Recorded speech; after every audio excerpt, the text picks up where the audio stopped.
Ako ang amiga nga si Kanura, bisan nag-inusara, ligon gihapon siya. Walay problema nga di niya kaya, sa kasing-kasing malinawon ra. Di siya dali matandog sa kasakit, kay kabalo siya mo barog ug balik. Si Kanura kusgan sa tanan, bisan unsa pa di gyud matayog.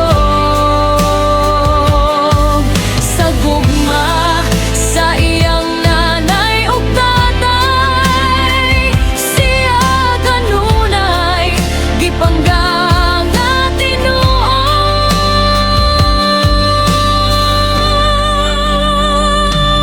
Si Kanura hayag nga bituon, sa kanginit siyang kahayag karon.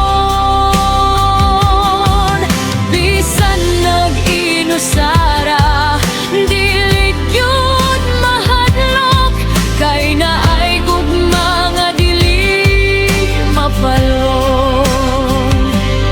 Daghang pagsulay ang iyang naagian,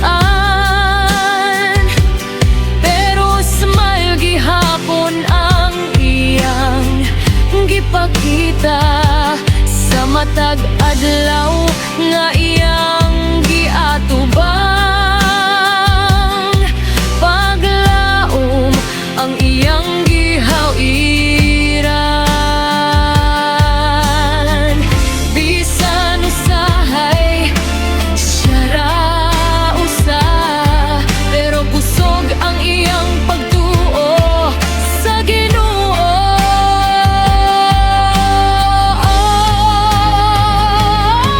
Si Kanura kusgan sa tanan, bisan unsa pa di gyud matayog. Sa gugma sa iyang nanay ug tatay, siya kanunay gipanggang nga tinuod.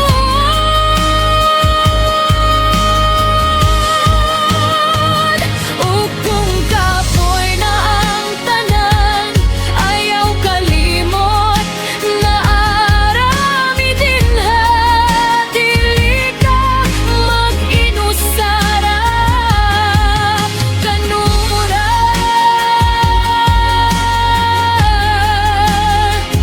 Padayon lang.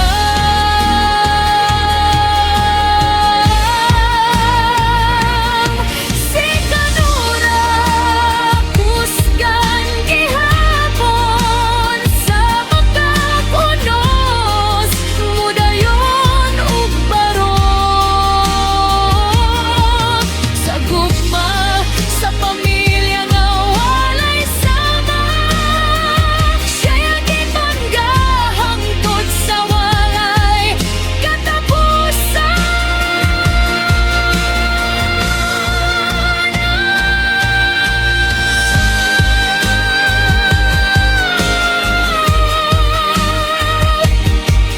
Kanura,